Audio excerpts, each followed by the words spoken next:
Good morning, my dear students. Welcome back to the part 3 of the chapter Tissues. In the previous video, we discussed about the different types of matrix that form different kinds of connective tissues. In that way, we discussed the jelly-like type of matrix which makes different kind of connective tissues, and we discussed about them. Today we are going to study about the second type of matrix that forms the connective tissue. Now the second type of matrix will be solid. Now since we are talking about solid matrix, that means it indicates that these type of tissues, they make skeletal tissues. As you are already very well aware that skeletal word comes wherever we talk about something solid, something rigid, or something that provides us support and framework. So the function, if we study that what is the function of skeletal type of tissues, is support and protection. Now you must be thinking protection of what and from what. सो बेटा अगर मैं of what की बात करूं कि किस चीज की प्रोटेक्शन की बात करें, then we our body contents of so many delicate organs like our lungs, like our heart. So इन सारे डेलिकेट ऑर्गन्स की जो प्रोटेक्शन है, ठीक है, वो प्रोटेक्शन की जो रिस्पॉन्सिबिलिटी है वो हमारे स्केलेटल टिश्यूज की है. अब इनको प्रोटेक्ट कैसे करना है बेटा? इनको हमने प्रोटेक्ट करना है from any kind of shock from the external environment. Now that shock could be mechanical, that shock could be accidental, that shock could be anything that might affect the functioning of our soft and delicate internal organs. Now if we next come that how many types of skeletal tissues are usually found in our body. So beta, there are two types of skeletal tissues. Number one is called cartilage and number two is called bones. सबसे पहले बेटा अगर हम cartilage की बात करें तो cartilage भी एक सॉलिड मैट्रिक्स का बना हुआ है, इसलिए स्केलेटल टिश्यू में आता है, but it is comparatively softer then bones. इनमें बेसिक डिफरेंस क्या है? ये बोन लाइक होते हैं बट बोन्स नहीं होते हैं, ठीक है. तो हम ये कह सकते हैं बेटा these forms the softer endoskeleton of our body.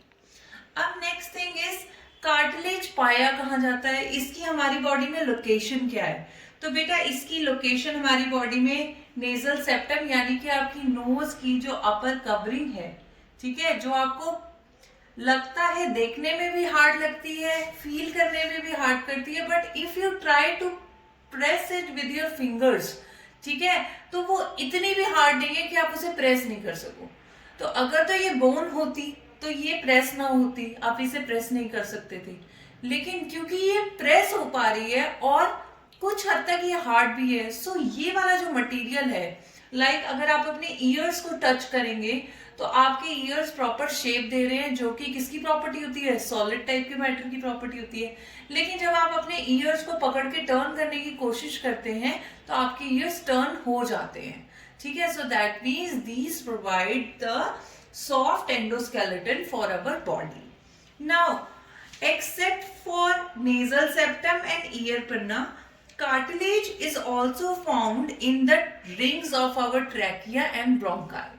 Trachea क्या होता है बेटा? Trachea हमारा होता है विंड पाइप. तो आपको पता होगा कि आपका विंड पाइप का स्ट्रक्चर कुछ इस टाइप का होता है, कॉन्सेंट्रिक सर्कल्स में बना होता है, ठीक है. तो ये जो सर्कल्स जो बने होते हैं, ये किस चीज के बने होते हैं? ये भी कार्टिलेज के बने होते हैं. अब ये कार्टिलेज के क्यों बने होते हैं? ये कार्टिलेज के इसलिए बने होते हैं कि जब आप ब्रीदिंग करते हो, यानी कि आप you inhale oxygen and you exhale carbon dioxide, so there is a kind of force that is applied in doing this process. अब जब वो फोर्स अप्लाई हो रहा है तो दैट मीन्स अगर ये इतना रिजिड बोन का बना होता तो ये बिल्कुल सॉलिड होता और उस फोर्स से इसके क्रैक होने के चांसेस थे. लेकिन क्योंकि ये बोन लाइक टिश्यू का, कार्टिलेज का बना हुआ है, तो ये शेप भी दे रहा है और a little bit of flexibility भी दे रहा है, ताकि जो ब्रीदिंग के टाइम पे मूवमेंट हो रहा है ये उसके हिसाब से अपने आप को एडजस्ट कर सके. Function of cartilage is again support, ठीक है। सबसे पहले तो ये हमारी डिफरेंट बॉडी पार्ट्स को सपोर्ट प्रोवाइड करता है। It also provides flexibility, like the way I have already explained you about ear pinner and about the rings of trachea and bronchi, ठीक है। next is it also avoids any kind of wear and tear that is happening due to friction of bones। क्या होता है बेटा, हमारी body में इतनी सारी बोन्स हैं, इतने सारे जॉइंट्स हैं, मूवमेंट हो रहा है, फ्रिक्शन कब कॉज होगा, जब दो चीजें आपस में रगड़ खाएंगी, ठीक है। अब रगड़ खाएंगी, फ्रिक्शन होगा, मूवमेंट होगा, तो दैट मीन्स एक फोर्स अप्लाई हो रहा है, फ्रिक्शनल फोर्स अप्लाई हो रहा है। उस फ्रिक्शनल फोर्स की वजह से बोन्स जो हैं वो डैमेज हो सकती हैं। उस डैमेज को रोकने का काम भी क्या करता है, कौन करता है, कार्टिलेज करता है, ठीक है। Next is it also provides cushion, like the intervertebral disc जो है, जो आपके वर्टिब्रल कॉलम में डिस्क है, वहां पे भी कार्टिलेज है, ठीक है। ये आपस में डिस्क टकरा के टूट ना जाए, आपकी वर्टिब्रल कॉलम को नुकसान ना हो जाए, इसका काम भी कौन करता है, कार्टिलेज करता है। Now the next type of skeletal tissue that is found is bones. This is very very important. सबसे पहले बेटा यहाँ पे आप थोड़ा सा देखो, I have drawn a diagram that shows the transverse section. Transverse section को आप शॉर्ट में TS भी लिख सकते हैं, of bone marrow. इसमें कुछ स्ट्रक्चर्स मैंने बताए हैं, ठीक है। These are the basic things that forms a bone, ठीक है। सबसे पहले तो आपकी बोन के मिडिल में 1, 2 और मोर देन 2 हेवर्सियन कैनाल्स हो सकते हैं। ये हेवर्सियन कैनाल्स जो हैं बेसिकली किससे बने हुए हैं, मिनरल से बने हुए हैं।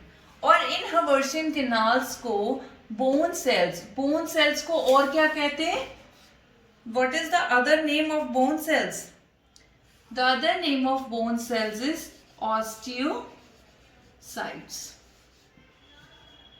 बोन सेल्स को ऑस्टियोसाइट्स भी कहा जाता है। तो यानी कि कॉन्सेंट्रिक सर्कल्स का मतलब क्या है, ये एक सर्कल बना, फिर उसके बाद एक और सर्कल बना, ऐसे करते करते पूरे बोन में ये जो हमारे ऑस्टियोसाइट्स हैं और सॉलिड मैट्रिक्स है, ये आपस में कंबाइन होके कुछ इस टाइप का स्ट्रक्चर दिखाता है। Now this structure is definitely not visible by the naked eyes, but you can very well see it under the electron microscope. Now other thing arises is, what is the function of bones? Now that is not a very rocket science to think about. You all know, you all have been studying skeleton system since grade 4th or 5th.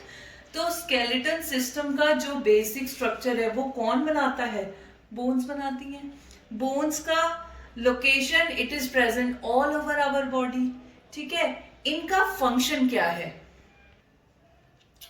So the major function of bones is, number 1, it provides a framework, यानी कि हमारी body को एक तरीके से shape देने का काम, फ्रेमवर्क देने का काम किसका है, बोन्स का। Next, obviously when they are solid then they must be involved in protection, यानी कि हमारे बॉडी में जितने भी डेलिकेट ऑर्गन्स हैं उनकी प्रोटेक्शन का काम किसका है बेटा, बोन्स का। नेक्स्ट चीज है जो बहुत इंपॉर्टेंट है, हमारी जो बोन्स है बेटा वो सारी की सारी बोन्स जो हैं वो मिनरल से बनी हुई हैं, ठीक है। कौन से मिनरल से, phosphate and carbonates of calcium mineral.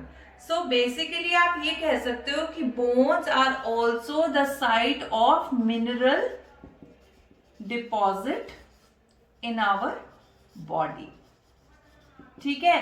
इसके अलावा बोन्स क्या करती हैं, they in combination with muscles they also help in movement of our body. Now my dear students, let's start with the third type of matrix that we talked about, was the liquid or a fluid kind of matrix that forms a connective tissue. अब जो matrix liquid है, fluid है, वो जो connective tissue बनाता है उसको या तो आप फ्लूइड कनेक्टिव टिश्यू कहेंगे या आप उसको vascular tissue, vascular connective tissue भी कह सकते हैं। अब क्योंकि ये फ्लूइड है तो लिक्विड की बेसिक क्वालिटी क्या होती है? इट कैन मूव, यानी कि लिक्विड के जो पार्टिकल्स हैं वो मूव कर सकते हैं। तो इस टाइप का कनेक्टिव टिश्यू जो है it is also called the moving और the mobile type of connective tissue.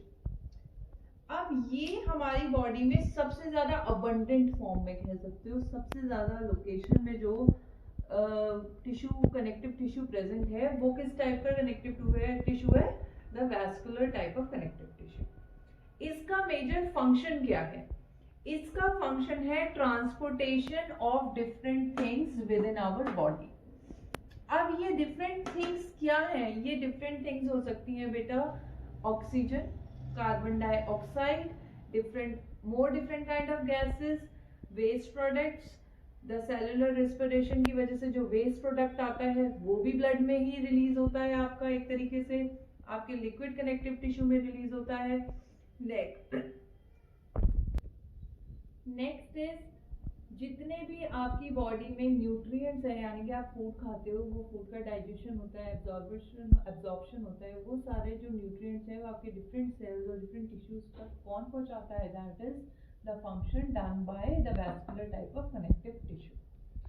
अब नेक्स्ट कम्स कि ये कितने टाइप्स के होते हैं। So majorly it is of two types. Number 1 is called blood and number 2 is known as lymph. Now let's get started with blood. बेटा again tissue क्यों बोलते हैं ब्लड को? Because tissue is what? Cluster of different cells that perform a single function. So that means that blood in itself is made up of different components, different cells. तो सबसे पहले the blood is basically made up of two type of components. Number 1 component is plasma and number 2 component is blood cells. अब ये blood cells भी different types के होते हैं, majorly 3 types के होते हैं बेटा। RBCs यानी कि red blood cells, WBCs यानी कि white blood cells, and the third type is platelets. Now let's get started with RBCs first. सबसे पहले RBCs की क्वालिटी क्या है? इनमें न्यूक्लियस नहीं होता बेटा। These are known as enucleated, यानी कि they do not contain their own nucleus. Number 2 is, since the name indicates itself, it is red in color. लेकिन ये रेड कलर है क्यों? This red colour is due to the presence of a component called haemoglobin. अब ये haemoglobin जो है ना ये बड़ा ही मैजिकल कंपोनेंट है।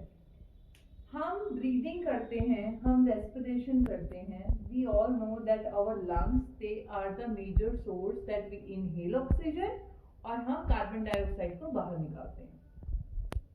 लेकिन ये वाला काम तो सिर्फ हमारे लंग्स तक ही सीमित रह गया ना बेटा। हमारी डिफरेंट बॉडी पार्ट्स तक वो ऑक्सीजन की सप्लाई किसके थ्रू होती है? That is done by the haemoglobin component of the blood. हमारा हीमोग्लोबिन कंपोनेंट क्या करता है? ये इसकी जो ऑक्सीजन के लिए है ना, ऑक्सीजन के लिए इसका बहुत जबरदस्त अट्रैक्टिव क्वालिटी होती है। जैसे मैग्नेट जो है वो आयरन की तरफ एकदम से अट्रैक्ट हो जाती है ना, इसी तरीके से जैसे ही हीमोग्लोबिन को दिखता है कि अब बॉडी में बहुत सारा ऑक्सीजन आ गया है तो ये क्या करता है? फटाफट से उसको ग्रैब करता है and it starts distributing amongst different cells, different tissues of our body. The next type of cell here is WBCs. As per the name indicates, these are white in color, like, or they are colorless. And their second thing is they are with nucleus. That means the WBCs, white blood cells, contain their own nucleus. ठीक है, इसकी जो है एक और quality है, they can change their shape like amoeba. जैसे amoeba होता है ना, वो अपनी कभी कोई शेप बना लेता है, कभी कोई शेप बना लेता है, ऐसे ही WBCs जो हैं वो भी अपनी डिफरेंट शेप्स बना सकते हैं। Now my dear students, WBCs और white blood cells को हम further if we bifurcate and try to study them in details. ये डिटेल्स हमारा पढ़ना इसलिए ज़रूरी है क्योंकि RBCs का फंक्शन तो हमने पढ़ लिया कि उनका रेड कलर होता है, उसमें हीमोग्लोबिन होता है, they are responsible for formation of red colour, they are responsible for the binding capacity with oxygen. लेकिन WBCs का फंक्शन क्या है बेटा? WBCs have the vast function, और ये जो वास्ट और डिफरेंट टाइप के फंक्शंस WBCs परफॉर्म करते हैं, उनको पढ़ने के लिए हमें इसके टाइप्स पढ़ने पड़ेंगे। तो WBCs are basically of two types, granulocytes यानी कि with granules, and agranulocytes means without granules। अब अगर हम granulocytes की बात करें बेटा, तो granulocytes are further of three types। One is neutrophils, eosinophils and basophils। सबसे पहले हम बात करते हैं न्यूट्रोफिल्स की। न्यूट्रोफिल्स का जो न्यूक्लियस है वो 3 to 7 लोब्ड होता है, यानी कि इसके न्यूक्लियस की शेप कुछ इस टाइप की होती है, 3 से 7 लोब्स प्रेजेंट होते हैं। अब न्यूट्रोफिल्स बेसिकली कौन कौन से होते हैं? जैसे कि हमारी बॉडी में जितने भी ल्यूकोसाइट्स हैं, फैगोसाइट्स हैं। फैगोसाइट्स क्या होती हैं? जो एनगल्फ करती हैं चीजों को, फैगोसाइटोसिस में हेल्प करती हैं। वो वाला जो काम है वो कौन करता है? न्यूट्रोफिल्स करते हैं। Now the second type of granulocytes is eosinophils। eosinophils का सबसे पहले तो we will study about the nucleus। इनका न्यूक्लियस बाइलोब्ड होता है। बाय का मतलब होता है 2 लोब्स होते हैं इसके न्यूक्लियस में। Now where does these eosinophils contribute? ये eosinophils का मेन रिस्पॉन्सिबिलिटी होती है डिटॉक्सिफिकेटिव, यानी कि हमारी बॉडी में अगर टॉक्सिन्स हैं, पॉइजनस चीजें हैं, तो उनको हटाने का काम कौन करती है? eosinophil करती है। और जब भी हमारी बॉडी में किसी भी टाइप का वॉर्म इन्फेक्शन होता है, किसी भी टाइप की इम्प्योरिटी बढ़ती है, तो eosinophils का नंबर जो है वो इंक्रीज हो जाता है। Now the third type of granulocytes that we will study are basophils. Basophils के न्यूक्लियस की क्वालिटी होती है, it can be easily recognised since it has an S shaped nucleus. ये देखो, इसका जो न्यूक्लियस है वो एस की शेप बना रहा है, ठीक है। Now, what is the activity or function of basophils? Basophils का काम है they release histamine, heparin and serotonin in our body. Now, the second type of WBCs or white blood cells are agranulocytes, as I have already told you, and as the name indicates, A means agranulo means it does not contains granules। अब ये further 2 types के होते हैं बेटा, monocytes and lymphocytes. Monocytes का सबसे पहले आप इसको कैसे पहचानेंगे? When you see it under the microscope, then you will find that the monocyte contains bean shaped nucleus. जैसे कि राजमा का एक दाना होता है, किडनी बीन का, उस शेप का इसका न्यूक्लियस होता है। अब मोनोसाइट का बेटा फंक्शन क्या होता है? मोनोसाइट का मेजर फंक्शन है, these are number 1, they are the largest leukocytes. इनका साइज बहुत बड़ा होता है सारे ल्यूकोसाइट्स में से। और दूसरी चीज है, दे हैव अ फैगोसाइटोटिक फंक्शन, यानी कि ये फैगोसाइटोसिस में हेल्प करता है। नेक्स्ट टाइप है lymphocyte. Lymphocyte, as I have shown you in the diagram, they have a round large nucleus. इनका मैक्सिमम काम क्या होता है बेटा? They help in boosting and maintaining the immunity in our body. हमारी बॉडी की immunity, यानी कि बीमारियों से लड़ने की जो हमारी बॉडी की नेचुरल क्षमता है, उसकी रिस्पॉन्सिबिलिटी किस पे होती है? लिम्फोसाइट्स पे होती है। सो आई होप बेटा that the WBCs and types and different functions of different kinds of WBC cells are clear to you. Next is we will study about blood platelets. Now the third type of cells that form our blood is blood platelets. बेटा blood platelets का only function क्या होता है? They are responsible for clotting. क्या होता है, जब भी आपकी बॉडी में कोई इंजरी होती है, आपको कहीं चोट लग जाती है, तो क्या होता है, आपका मांस जो होता है ऊपर से छिल जाता है, आपकी स्किन छिल जाती है, तो ब्लड निकल आता है। अब जैसे ही वो ब्लड एयर के साथ कांटेक्ट में आता है ना, तो क्या हो जाता है, ये जो ब्लड प्लेटलेट्स है ये बर्स्ट कर जाती हैं, ठीक है। और एक केमिकल रिलीज कर देती हैं। उस केमिकल का नाम क्या है? थ्रोम्बोप्लास्टिन। किस केमिकल को रिलीज करती हैं? Thromboplastin.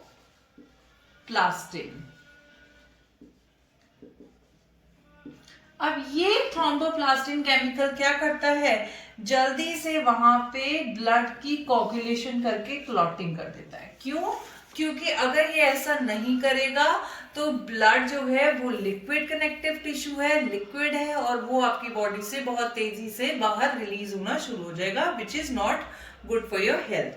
So in case of injury, when there is clotting, that clotting is basically done by blood platelets. How? When the blood platelets they come in contact with air, ठीक है, तो ये burst कर जाती हैं, फट जाती हैं और थ्रोम्बोप्लास्टिन नाम का केमिकल रिलीज कर देती हैं। और ये थ्रोम्बोप्लास्टिन केमिकल जो होता है ये क्लॉटिंग या ब्लड कोगुलेशन में हेल्प करता है। Now next is before starting with lymph, हमें ब्लड के थोड़े से हम फंक्शंस डिस्कस कर लें, जो कि हम ऑलरेडी साथ साथ भी करते जा रहे थे, बट फिर भी एक let's do a quick revision कि ब्लड का फंक्शन सबसे पहले आपको पता लग गया, ट्रांसपोर्टेशन, यानी कि ब्लड क्या कर रहा है? ट्रांसपोर्ट ऑफ डिफरेंट और components like different nutrients, oxygen, carbon dioxide, collection of waste material, ये सारा काम कौन कर रहा है? ब्लड कर रहा है। नेक्स्ट इज, क्योंकि हमने इसमें किसके बारे में पढ़ा? हमने इसमें लिम्फोसाइट्स के बारे में पढ़ा, हमने इसमें डिफरेंट टाइप के सेल्स के बारे में पढ़ा that are responsible for the immunity of our body. तो ब्लड एक तरीके से हमारी बॉडी की इम्यूनिटी को भी बूस्ट करता है, ठीक है। नेक्स्ट इंपॉर्टेंट चीज we just studied about clotting function, यानी कि अगर हमारे को चोट लग जाती है और हमारा ब्लड जम जाता है बाहर आके, तो वो फंक्शन भी हमारे ब्लड में प्रेजेंट ब्लड प्लेटलेट्स के थ्रू होता है, ठीक है। Next important is it has the buffers of regulating pH, यानी कि अगर हमारी बॉडी का पीएच बहुत एसिडिक हो रहा है, बहुत बेसिक हो रहा है, तो उसको भी कंट्रोल करने का काम कौन करता है? ब्लड करता है। Now let's move further to lymph. अब लिम्फ की क्या क्वालिटीज है बेटा? लिम्फ जो है, लिम्फ सबसे पहले आपको ये देखना पड़ेगा, इट इज कलरलेस, इसका कोई कलर नहीं होता है, ठीक है। अगर इसमें कोई कलर नहीं है that means it has no or very less RBCs. RBCs यानी कि रेड ब्लड सेल शायद इतने कम है कि उनकी जो प्रेजेंस है वो नेग्लिजिबल हो सकती है, यानी कि आप उसको अवॉइड कर सकते हैं। So you can say the blood lymph is actually colourless. Next is it doesn't even have very much RBCs, RBCs also not present. अब आपके मन में सवाल आ रहा होगा, मैम कह रही है कलरलेस भी है, आरबीसीज भी नहीं है, डब्ल्यूबीसीज भी नहीं है, तो लिम्फ में भाई है क्या बच्चे? Lymph is basically majorly made up of lymphocytes, और हम लिम्फोसाइट्स का फंक्शन ऑलरेडी पढ़ चुके हैं that lymphocytes are responsible for boosting and maintaining the immune system of our body. So my dear students, this was all regarding the different kind of connective tissue till here that we studied. We studied jelly-like matrix connective tissue. We studied about solid type of matrix containing connective tissue. Then we studied about the fluid matrix containing connective tissue. Now let's move further towards the next type of tissues found in animal body that are known as muscular tissues. So the third type of tissues that are found abundantly in animal body are called muscular tissues. Now obviously by the name it is clear that ये tissues जो क्या बताते हैं, they contribute towards the formation of muscles. In tissues को other name क्या दिया गया है? Contractile tissues. जो बात मैं बार बार रिपीट करती हूँ कि बेटा the name in itself describes a lot about the topic. तो कॉन्ट्रेक्टाइल का मतलब क्या है? कॉन्ट्रेक्टाइल में कॉन्ट्रैक्शन की साउंड आ रही है। कॉन्ट्रैक्शन का मतलब क्या हुआ? Naturally they are responsible for contraction and relaxation, that is the major function of muscles. अब पहली चीज, बाकी फर्दर पढ़ने से पहले आपको ये याद रखनी पड़ेगी बेटा, इसमें मैट्रिक्स नहीं होता, इन टाइप के टिश्यूज में there is no matrix. Now let's come and discuss towards the function. In general what is the function of muscle tissues? Muscle tissues का बेसिक फंक्शन क्या होता है? Movement and providing shape. हमारी body को सिर्फ और सिर्फ स्केलेटल टिश्यूज शेप प्रोवाइड नहीं कराते हैं, rather the skeletal tissues and the muscular tissues, they work in combination to contribute towards the movement, यानी कि मूवमेंट करने में और बॉडी को शेप प्रोवाइड कराने में स्केलेटल टिश्यूज और मसल टिश्यूज आपस में मिलजुल के काम करते हैं. जब हम मूवमेंट की बात करते हैं तो पहला इंडिकेशन मूवमेंट से आता है कि एक जगह से दूसरी जगह पे जाना, बट यहाँ पे मसल्स का मूवमेंट का फंक्शन जो है वो एक जगह से दूसरी जगह जाना ही नहीं है, बल्कि internal movement of blood components and different things with in the body. यानी कि हमारी बॉडी में और भी डिफरेंट टाइप के मूवमेंट्स हो रहे हैं, जैसे कि पंपिंग ऑफ हार्ट कह सकते हो, वर्किंग ऑफ योर इंटेस्टाइन कह सकते हो, एब्जॉर्प्शन ऑफ फूड जहां होता है, डाइजेशन जहां होता है. तो ये सारे जो मूवमेंट्स हैं बेटा, these are because of the presence of muscle fibres. अब ये मसल टिश्यूज जो हैं मसल फाइबर्स के बने होते हैं, और ये मसल फाइबर्स 3 मेजर टाइप्स के होते हैं बेटा. Number 1 is striated muscle fibres, number 2 is smooth muscle fibres, and the number 3rd kind is cardiac muscle fibres. Let's get started with the straightened muscle fibers. तो अगर आप straightened muscle fibers के diagrammatically जाएं, so they look like that. यानी कि these are made up of alternative bands of dark and light. ठीक है? Next is they are having nucleus in it. The third important thing is कि ये muscle fibers पाए कहाँ जाते हैं बेटा? These are found in the voluntary type of muscles.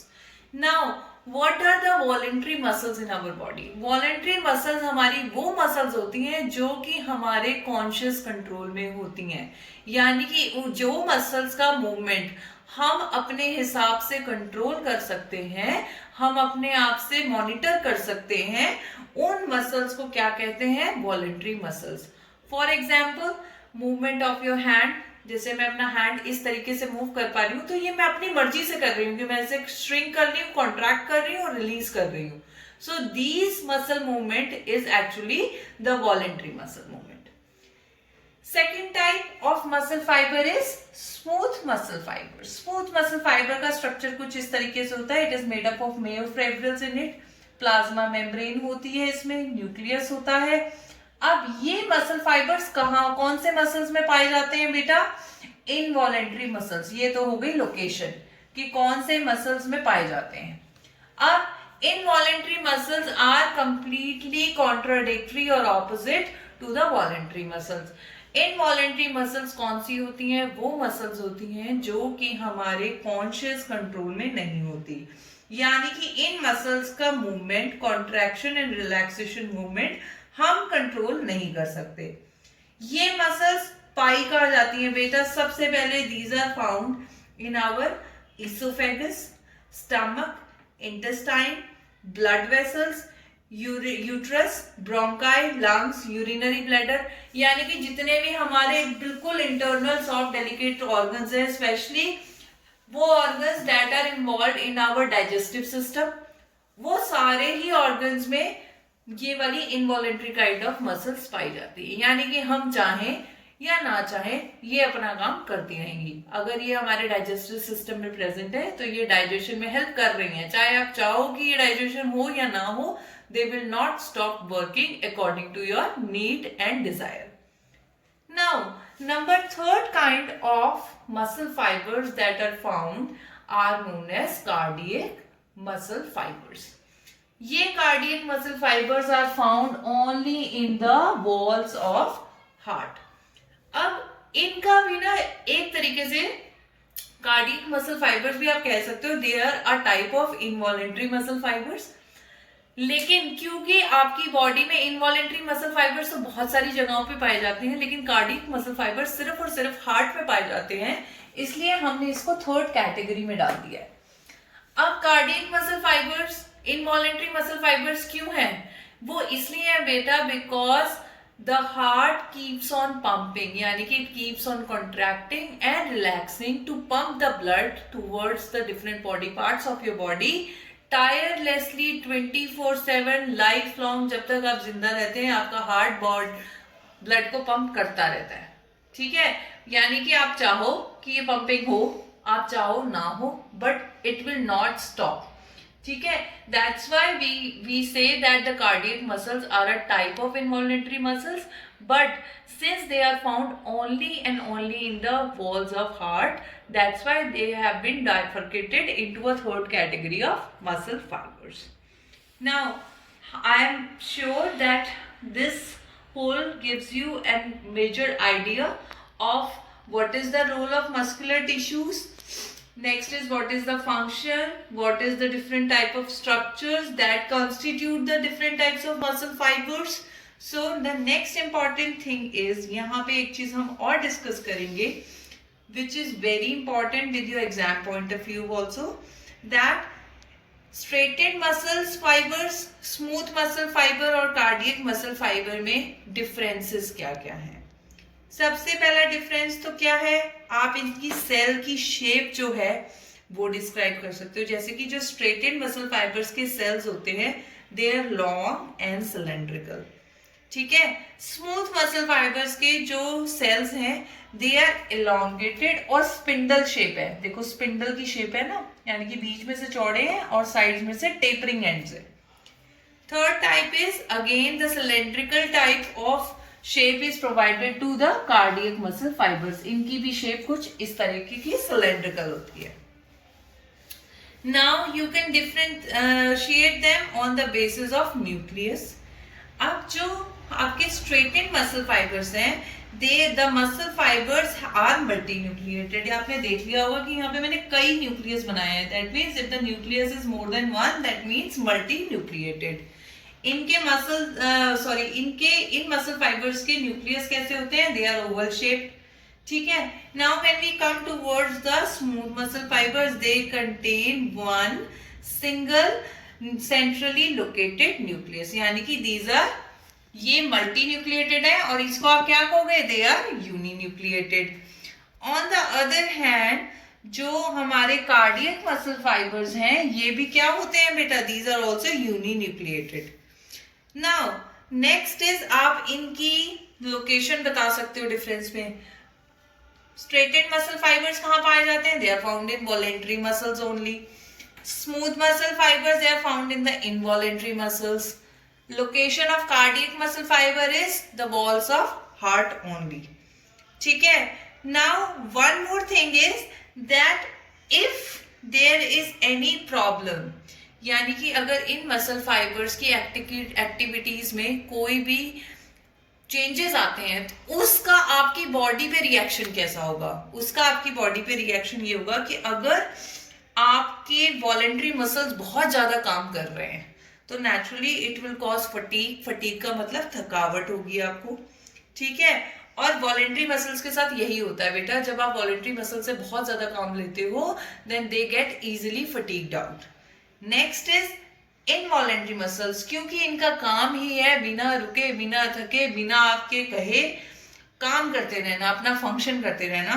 सो इस केस में फटीग या थकावट इन टाइप की मसल्स को कम होती है, ठीक है। Now the third category is the cardiac muscle fibre. Again I have discussed with you that these are also a kind of involuntary muscles, like whether you want your heart to stop pumping the blood or not, it will not stop, ठीक है। जिस दिन ये stop कर गया then that means your life has ended, ठीक है। So basically the heart muscles or the cardiac muscle fibers also get fatigued very very rarely. So these were the major differences amongst the different kinds of muscle fibers found in our muscular tissues. Now moving further, we will go towards the next type of important tissue that are found in our body, that are the nervous tissues. Now the next type of important tissue that is majorly found in our body or animal body is known as nervous tissue. Now before discussing this diagram and what is it all about, what is the story going on here, हम बात करते हैं कि nervous tissue की क्या need है. Basically nervous tissue का main काम ये है कि आपके आसपास जितने भी चेंजेस हो रहे हैं, जैसे कि अचानक से आपने किसी गर्म चीज को हाथ लगाया और आप अपना हाथ पीछे पुल कर लेते हो, यानी कि वो क्या है, आपकी नॉर्मल बॉडी फंक्शनिंग के आसपास कुछ चेंज हुआ, सडन चेंज हुआ, उसके लिए आपकी बॉडी ने रिएक्ट किया. ये सारा काम यानी कि आपके बॉडी के आसपास जो भी चेंजेस हो रहे हैं, एक्सटर्नल जो भी चेंजेस को क्या कहते हैं, there is a word called stimuli. Changes का मतलब क्या होता है, बायोलॉजिकल भाषा में इसको स्टिम्युलाई कहते हैं. ठीक है, तो जो आपकी आउटर बॉडी के आसपास, आपकी बॉडी के आसपास चेंजेस हो रहे हैं, स्टिमुलाई हो रहे हैं, उसको कैच करके और आपकी बॉडी को रिएक्ट करवाने का काम है आपकी नर्व्स का. किसका काम है वो, आपका नर्व्स का. Now nerves in itself they are very vast if we study and they make a whole system called nervous system. आपकी बॉडी के बाकी सारे system including circulatory, including digestive system, respiratory system etcetera etcetera are by default controlled by this nervous system of our body. So now अब nervous system again हम वही पुरानी वाली कहानी पे जाएंगे, क्योंकि हम टिश्यूज पढ़ रहे हैं, हम नर्वस टिश्यूज पढ़ेंगे, तो हमें सबसे पहले पढ़ना पड़ेगा कि ये नर्वस टिश्यूज जो होते हैं ये किस टाइप के सेल से बने होते हैं. तो ये जिस टाइप के सेल से बने होते हैं उन सेल्स का नाम होता है न्यूरॉन्स. क्या होता है, न्यूरॉन्स. और ये न्यूरॉन्स जो होते हैं कुछ इस टाइप का स्ट्रक्चर होता है. अब अगर हम मेजरली बात करें तो बेटा न्यूरॉन्स की बॉडी जो है it is actually divided into 3 parts, cyton, axon and dendroids.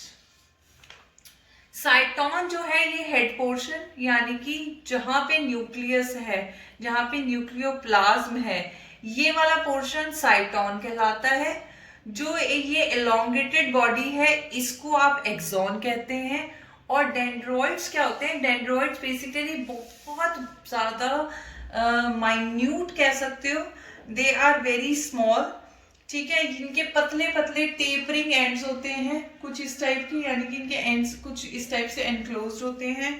ठीक है, और ये आप कह सकते हो they are very thin hair like structure. मतलब हेयर तो बहुत बड़ी चीज हो गई है, लेकिन ये बहुत ही माइन्यूट होते हैं. अब हो क्या रहा है, यहाँ पे मैंने कुछ लाइंस बनाई हुई है बड़ी अजीब अजीब सी. हो क्या रहा है, एक्सॉन का काम क्या है, एक्सॉन के ऊपर एक तो यहाँ पे ये जो इसका न्यूक्लियोप्लाज्म है, जो इसका न्यूरोप्लाज्म है, ये सब कुछ कनेक्टिविटी दे रहा है. ये साइटोन में और एक्सॉन में कनेक्टिविटी इससे हो रही है, बॉडी फ्रेमवर्क बन रहा है. उसके ऊपर से बेटा एक्सॉन के ऊपर ना एक शीट प्रेजेंट होती है जिसको क्या कहते हैं, मेडुलरी शीट. ये मेडुलरी शीट जो होती है ये कुछ स्पेशल टाइप के सेल्स, जिनको आप इम्यूनोग्लोबुलिन्स भी कह सकते हैं, उनसे बनी होती है. इनका काम क्या होता है, दे प्रोवाइड अ बेस. ये एक बेस प्रोवाइड करती है जिसपे कि आपका ब्रेन का सिग्नल हॉप करके यानी कि कूद कूद के जाता है. कितना फनी लगता है ना कूदना, but actually this is what is happening. क्या होता है, मान लो ये आपका यहाँ पे कहीं टॉप पे ब्रेन है. ठीक है, इस ब्रेन से कोई सिग्नल चला, वो सिग्नल था, ब्रेन ने आपकी बॉडी को कमांड दी that you have to run. अब जब ये सिग्नल चला तो ये सिग्नल रनिंग में naturally your arms and your legs are involve. ठीक है, अब इसका इन दोनों तक ये सिग्नल पहुंचाएगा कैसे, ब्रेन खुद तो चल के जाएगा नहीं. तो ये सिग्नल पहुंचाने का काम, ये स्टिमुलाई पहुंचाने का काम कौन कर रहे हैं, ये न्यूरॉन्स कर रहे हैं. क्या हुआ, ब्रेन ने सिग्नल दिया, ये सिग्नल कहाँ से आया, कहाँ पे आया, डेंड्रॉइड्स के पास आया. डेंड्रॉइड से ट्रेवल करता हुआ ये सिग्नल कहाँ पहुंचा, मेडुलरी शीट्स के ऊपर पहुंचा. यहाँ से कूद कूद के यहाँ पे ये साइनैप्स पे पहुंच गया, नर्व एंडिंग्स पे पहुंच गया. यहाँ पे अगेन साइनैप्स हो रहा है, यानी कि एक इलेक्ट्रिकल इंपल्स जा रही है, और यहाँ पे दूसरे न्यूरॉन का, दूसरे नर्व सेल की बॉडी शुरू हो गई, डेंड्रॉइड शुरू हो गए, ये उसको कैच कर लेंगे and further this signal will keep on going like this. So basically you can say that the basic function of nerve tissues or neurons is to respond against the different kinds of stimuli happening in your surroundings. So this was all regarding different types of tissues found in our body or animal body. ठीक है, अब आपका main काम बेटा ये है, एक तो आप मुझे you will make the summary of this video also, that like the way you have submitted me the summaries of previous 2 videos. जिन बच्चों ने अभी तक भी मुझे उन समरीज को नहीं भेजा है बेटा, I am tired of saying you to submit it, because इसके बाद मैं आपको कोई वार्निंग नहीं देने वाली हूँ. इसके बाद मैं आपके सीधे सीधे नेगेटिव क्रेडिट करूंगी towards your science marks, because you are not responding. Next चीज है बेटा, आपने ये पूरी वीडियोस बार बार देखनी है. अगर आपको कोई भी क्वेरी है, कोई भी क्वेश्चन है, कोई ऐसा पार्ट है जो आपको समझ नहीं आ रहा, you can actually right me down in my individual WhatsApp messages, or you can write a comment. Number 3 जो मुझे इंपॉर्टेंट बात आपसे कहनी है, कई सारे बच्चे हैं बेटा, those are saying me that ma'am we don't get a message. तो बेटा उसका सबसे आसान तरीका ये है, please like and please subscribe to my channel, so that कि जब भी उसके ऊपर एक नई वीडियो डले आपके पास नोटिफिकेशन आ जाए, so that if you are not even going through your WhatsApp messages in the groups, then also you will get notified that there is a new video that I have actually uploaded for you. So please my dear students, keep on revising these 3 videos. In the next session we will discuss about different exercises, different questions that are found in your NCERT book. And please, it's a request to practice all the important diagrams that I have discussed. These are very important regarding your exam point of view. Thank you. Have a wonderful day.